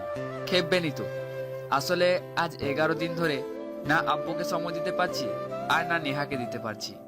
অফিস থেকে আসি লেট করে, এসে দেখি সবাই ঘুমিয়ে পড়ে। তখন আমার আর কি করার আছে? সকাল 8টা বাজবার আগেই উঠে রেডি হয়ে অফিসে চলে যেতাম, তাই উনি খেপেছেন। এতদিন না তাকে টাইম দিয়েছি, আব্বু আর রাইসা রেডি হয়ে আসলেন, কিন্তু নীলা এখনো আসেনি। তাই দেখতে রুমে গেলাম। রুমে ঢুকতেই খেলাম ধাক্কা, সাথে সাথে নীলা পড়ে যেতে লাগলো। আমি নীলার আব্বুকে বললাম, আব্বু আপনারা এখানে দাঁড়ান, আমি গাড়ি পার্ক করে আসি। আচ্ছা। তারপর তারা গাড়ি থেকে নেমে পড়লে আমি গাড়ি পার্ক করে তাদের কাছে আসলাম। আমাকে নীলার আব্বু বললেন, নীল, এটা কার বাসা? এইখানে তো মানুষ কেন? আব্বু এইখানে একটা পার্টি আছে, আর কার বাসা সেটা ভিতরে গেলেই দেখতে পারবেন। এখন কিছু বলছি না, ভিতরে সারপ্রাইজ আছে, চলুন ভিতরে যাওয়া যাক। আচ্ছা চলো। তারপর আমরা ভিতরে আসলাম। আমি তাকিয়ে দেখলাম মিস্টার আমিনুল হক কাদের সাথে দাঁড়িয়ে কথা বলছেন। আমাকে দেখে ইশারা করে বললেন আসতে। আমি নীলার আব্বুকে বললাম, আব্বু আপনারা একটু এখানে দাঁড়ান, আমি একটু আসছি। তারপর মিস্টার আমিনুল হকের কাছে আসলাম। উনি আমাকে দেখিয়ে দিয়ে ওনার পাশে থাকা লোকদের বললেন, নীল, ওনারা হচ্ছেন টপ 10 বিজনেসম্যান। এর ভিতরে নাম্বার 3 পজিশনে আছে মিস্টার আগ্নে। সবাই আমার সাথে হাত মিলালো, আমিও তাদের সাথে হাত মিলালাম। আজ নীলার সেই ইচ্ছা পূরণ হবে। তো মিস্টার নীল, আপনি গিয়ে আপনার ফ্যামিলির পাশে গিয়ে দাঁড়ান। তারপর সেখান থেকে চলে এসে নীলার কাছ থেকে নেহাকে কোলে নিয়ে তার গালে একটা পাপ্পি দিলাম। ঠিক তখনই সব লাইট অফ হয়ে গেল। হঠাৎ লাইট অফ হওয়ায় নীলা আমার হাত আঁকড়ে ধরলো, আর তখন একজন মেয়েলি কণ্ঠে বলে উঠল, লেডিস এন্ড জেন্টলম্যান, আজকের পার্টির কারণ হচ্ছে দুইটা। এক, আজ আমার এঙ্গেজমেন্ট, আর দুই, সেটা আব্বু আপনাদের বলবেন। তাহলে আমি আমন্ত্রণ জানাচ্ছি মিস্টার আমিনুল হককে। সবাই হাততালি দিল। উনি স্টেজে উঠলেন। আজকের পার্টির কারণ দুটো, একটা তো আমার মেয়ে বলেছে, এখন আমি বলছি দ্বিতীয় কারণটা কি। তার আগে আমি স্টেজে আমন্ত্রণ জানাচ্ছি মিস্টার সজীব অ্যান্ড ওনার জামাই মিস্টার নীলকে। সবাই হাততালি দিল। তারপর আমি আর নীলার আব্বু স্টেজে উঠলাম। উনি তো অবাক হয়ে গেছেন যে হঠাৎ ওনাকে কেন স্টেজে ডাকলো। আমাকে মিম দেখে অবাক হয়ে আমার দিকে তাকিয়ে আছে। আমি তার দিকে না তাকিয়ে নিচের দিকে তাকিয়ে আছি। তারপর মিস্টার আমিনুল হক বলতে লাগলেন, আমাদের কোম্পানির কাজের কথা, যে আমাদের জায়গা তারা থাকলে 15 দিনে বেশি হয়তো 3টে প্রজেক্ট কমপ্লিট করতে পারতেন না। আমাদের কোম্পানির কাজের কথা শুনে সবাই আমার সাথে হাত মিলাচ্ছে, আর সাথে আমাদের সঙ্গে অগ্রিম ডিল করার জন্য কথা বলছেন। আর এদিকে মিডিয়াও আমাদের ট্যালেন্টের কথা শুনে অনেক প্রশ্ন করলো, কিভাবে এটা সম্ভব, এমন অনেক প্রশ্ন। আমি সেই প্রশ্নের উত্তর দিলাম। নীল ও হচ্ছে আমার মেয়ে মিম। আর মিম, তোমাকে বলেছিলাম না নীলের কথা, এই হচ্ছে সেই নীল। হাই। হ্যালো। তোমরা কথা বলো, আমি আসছি। জি। তারপর চলে গেলেন মিস্টার আমিনুল। আমি মিমের দিকে তাকানোর সাহস পাচ্ছি না, তাই নিচের দিকে চেয়ে আছি। কিভাবে মিমের দিকে তাকাবো? মিম এখন আমার হাত ধরে আছে। ফ্যামিলি নিয়ে ভালো আছো তাই না? তুমি কেমন আছো? যেমনটা রেখে গেছিলে তেমনই আছি। ও, শুনলাম তুমি যাকে বিয়ে করেছো সেই মেয়ে নাকি আগে আর একটা বিয়ে হয়েছিল এন্ড সাথে বাচ্চাও আছে। কেন এই বিয়েটা করলে? কি বলতে যাচ্ছ তুমি? কিছু না। আজ কেন দেখা দিলে আমায়? জানো, এই কত বছর আমি তোমাকে ভুলতে পারিনি। যখন ভুলে গেলাম তখন কেন দেখা দিলে আমায়? আমাকে নীলা ডাকছে, এটা বলে সেখান থেকে চলে আসলাম। না হলে আরো কথা শুনতে হতো, আর সেটা শুনতে আমি পারবো না।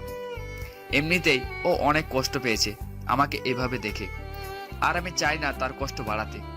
আমিও যে তাকে অনেক ভালোবাসতাম, কিভাবে পারবো তার কষ্ট দেখতে আমি? প্রথম ভালোবাসা চলে গেলে কেমন লাগে সেটা আমি জানি। তারপর মিস্টার আমিনুল হকের সাথে দেখা করে ওনাকে বললাম, মিস্টার আমিনুল হক, আমরা এখন যাই। এ কি, এত তাড়াতাড়ি চলে যাবে কেন? পুরো পার্টিটা এনজয় করে যাও। আসলে নীলাকে নিয়ে বাইরে ডিনার করার প্ল্যান ছিল, তাই যদি এখন এখান থেকে যেতে পারি তাহলে সেটা সম্ভব হবে। আপনি তো বুঝতেই পারছেন, নতুন বিয়ে। ওকে, আবার দেখা হবে। জি নিশ্চয়, তাহলে আসি, বাই বলে চলে আসলাম সেখান থেকে। সেখানে থাকলে মিমের কষ্ট আমাকে দেখতে হবে, আর আমি চাই না সেটা দেখতে। আসলে মিম কে সেটা জানতে হলে ফ্ল্যাশব্যাকে যেতে হবে। তো চলুন ফ্ল্যাশব্যাকে যাওয়া যাক। মিম হচ্ছে আমার কলেজ লাইফের ক্লাসমেট এবং আমার লাইফের প্রথম লাভ। আমি আর মিম দুজনে খুব ভালো ফ্রেন্ড ছিলাম। শুধু ফ্রেন্ড বললে ভুল হবে, মিম আর আমরা দুজন দুজনকে অনেক ভালোবাসতাম। আমাদের ভালোবাসার দিন খুব ভালোই কেটেছিল, কিন্তু কেউ একজন বলে গেছেন যে কখনো সত্যিকারের ভালোবাসা বেশিক্ষণ টিকে থাকে না। আর সেটাই হলো সেদিন, যেই দিন আমাদের কলেজের লাস্ট দিন ছিল। সেদিন আমাদের ক্লাস ছেড়ে চলে যাব বলে একটা ক্লাস পার্টি রাখি। সবাই সেদিন অনেক এনজয় করেছিলাম। পার্টিতে সেদিন ড্রিঙ্ক একটু বেশি করে ফেলেছিলাম, তাই সেদিন ঠিকমতো হুঁশ ছিল না আমার। আর সেটার ফায়দা নিধি উঠালো। আমাকে সে একটা খালি রুমে নিয়ে গেল। আমাকে সে কিস করতে লাগলো, সাথে লিপ কিস, গালে কিস এসব করছে। আর আমার মোবাইল বের করে আমার হাত দিয়ে সে পিকচার তুলছে। আর আমি সেদিন হুঁশে ছিলাম না, তাই নিধি কি করছে না করছে আমি কিছু বুঝতে পারিনি। তখন আমাকে খুঁজতে মিম সেই রুমে চলে আসলো। আর আমাদের এইভাবে দেখে নিধি বলে চিৎকার দিয়ে উঠলো। নিধি নীলাকে দেখে তার কাছে দৌড়ে গিয়ে পিছনে লুকিয়ে কেঁদে কেঁদে বলল, মিম আমাকে বাঁচা, না হলে আমাকে ও ছাড়বে না। দেখ কি হিংস্র ভাবে চেয়ে আছে আমার দিকে। কি বলিস নিধি? ও তোকে কি করবে? ও এখন নেশায় এমন ভাবে তাকিয়ে আছে, আর কিছু না। তুই যা, আমি ওকে নিয়ে আসি। আমি সত্যি বলছি, বিশ্বাস না হলে তুই ওর মোবাইল চেক করে দেখবি ও আমার সাথে কি করেছে। ছি, ভাবতেও ঘৃণা লাগছে আমার। নীল এরকম করতে পারবে সেটা আমি জানতাম না। নিধি, তুই কি আবল তাবল বলিস? ওকে, তুই দাঁড়া, আমি ওর মোবাইল নিয়ে আসি। তারপর মিম আমার মোবাইল নিয়ে লক খুললো। লকে আমি মিম আর আমার নাম দিয়েছিলাম, তাই সে লক জানে। গ্যালারিতে গিয়ে দেখতে পেল নিধি যা বলল তা সত্যি। এটা দেখে সে আমাকে একটা থাপ্পড় দিয়ে সেখান থেকে চলে গেল। তখন কিছু বলিনি, কারণ আমি হুঁশে ছিলাম না। হৃদয়কে সে বলে গিয়েছে আগামীকাল যেন তার সাথে পার্কে দেখা করি। একথা বলে সে চলে যায়, আর আমাকে হৃদয় তার বাসায় নিয়ে যায়। সেদিনের কথা আর কিছু মনে নেই। যা হলো পরের দিন হলো। কি হলো শুনবেন? শুনুন। উফ ঋতু, আমার মাথায় এত ব্যথা, মাথাটা ধরে আছে কেন? কাল যে পরিমাণ ড্রিঙ্ক করেছিস সেটা কি তোর মনে আছে? মানে কি? মানে কি সেটা তুই তোর মোবাইলের গ্যালারি চেক করলেই পাবি। ঋতুর কোথায় কিছু না বুঝে মোবাইলের লক খুলে গ্যালারি ঢুকলাম। ঢুকেই অবাক, কাল আমি এসব করেছি, তা আবার নিধির সাথে। ঋতু, আমাকে প্লিজ তুই কালকের ঘটনা সব খুলে বল। তারপর ঋতু যা যা বলল সেটা শুনে আমার মাথা ঠিক রাখতে পারলাম না। ঋতু, মিম এসব দেখেছে, আজ আমি শেষ। আর আমি কি এতটাই নেশায় ছিলাম যে নিধির সাথে এসব করতে যাব? ওইসব আমি জানি না, তুই এখন তাড়াতাড়ি সেখানে যা যেখানে তুই আর মিম দেখা করিস। সে তোর জন্য ওয়েট করবে বলেছে। কখন বলেছে? কাল। আচ্ছা, যাচ্ছি। আমি রেডি না হয়ে ঘর থেকে তাড়াতাড়ি বেরিয়ে পড়লাম। মিম আমার জন্য হয়তো এসে অপেক্ষা করছে। কিছুক্ষণ পর সেই পার্কে চলে এলাম। এসে দেখি মিম বসে আছে। আমি কাছে গিয়ে তার সামনে হাঁটুর উপর বসে আমার কান ধরে বলতে লাগলাম, I am extremely sorry Babu, R late হবে না। কাল অনেক ড্রিঙ্ক করায় ঘুম ভাঙেনি। এই মাত্র ঘুম থেকে উঠলাম, উঠেই শুনি তুমি এখানে অপেক্ষা করছো, তাই আর রেডি না হয়ে চলে আসলাম। হয়েছে তোমার বকবক? মানে সিম্পল, এই হচ্ছে তোমার দেওয়া গিফটগুলি। আর আজ থেকে আমার সাথে কোনো রকম কন্ট্যাক্ট করার চেষ্টা করবে না। মিম, তুমি বিশ্বাস করো আমি এইসব নিজে থেকে করিনি। তুমি করনি, সব নিধি করেছে। ওয়াও নীল, ব্যাস অনেক হয়েছে, আর মিথ্যা বলতে হবে না। কোনো মেয়ে কখনো তার নিজের উপর কলঙ্কের দাগ ইচ্ছে করে লাগাবে না। প্লিজ নিধিকে নিয়ে আর একটাও মিথ্যা কথা বলবে না। আর লোকে বলে না যে ড্রিঙ্ক করলে সবার কথাবার্তা আর আচরণ সব সত্যি হয়, সেটা তো আমি কাল দেখলাম। তোমার আসল পরিচয়টা কি? তাই তুমি আর আমার সাথে কখনো কন্ট্যাক্ট করার চেষ্টা করবে না। যদি সত্যি আমাকে ভালোবেসে থাকো, তাহলে আমার সেই ভালোবাসার দোহাই দিয়ে তোমাকে বলছি, আমার সাথে আর কোনো রকম কন্ট্যাক্ট করার চেষ্টা করবে না। এটা বলে সে চলে গেল। আর আমি সেখানে বসে ভাবতে লাগলাম, মিম কি সত্যি আমাকে ভালোবাসতো, নাকি আমার সাথে টাইম পাস করেছে? সত্যি ভালোবাসলে সে আমাকে বিশ্বাস করতো যে আমি এসব কাজ কখনো করতে পারবো না। সব কিছু নিধির বানানো নাটক ছিল। আসলে মিম তো আমাকে কখনো ভালোই বাসেনি, কিন্তু আমি তো বেসেছি। তাই তার শেষ আবদারটা আমি রাখবো, আর তার সাথে কখনো কোনো প্রকার কন্ট্যাক্ট করবো না। এই ছিল ফ্ল্যাশব্যাকের কাহিনী। এরপর আমরা সেখান থেকে বেরিয়ে পড়লাম, চলে আসলাম বাসায়। নামার সময় তারপর নীলা পিছনের সিটে বসতে চাইছিল। আমি বললাম সামনে আসতে। রেগে সামনে এলো। ঠাস করে কারের দরজা হঠাৎ করে নীলা বন্ধ করে দিল। আমি গাড়ি স্টার্ট করলাম। কিছুক্ষণ যাবার পর নীলা বলল, তুমি ওই মেয়েটার সাথে কি কথা বলছিলে? হাত মিলিয়ে কতক্ষণ দাঁড়িয়েছি? হাত ধরে আছি। নীলাকে সত্যিটা বললাম না। এরপর আমার প্ল্যানিং অনুযায়ী সেই জায়গায় পৌঁছে গেলাম। নামো। আমরা এই শুনশান জায়গায় কোথায় এসেছি নীল?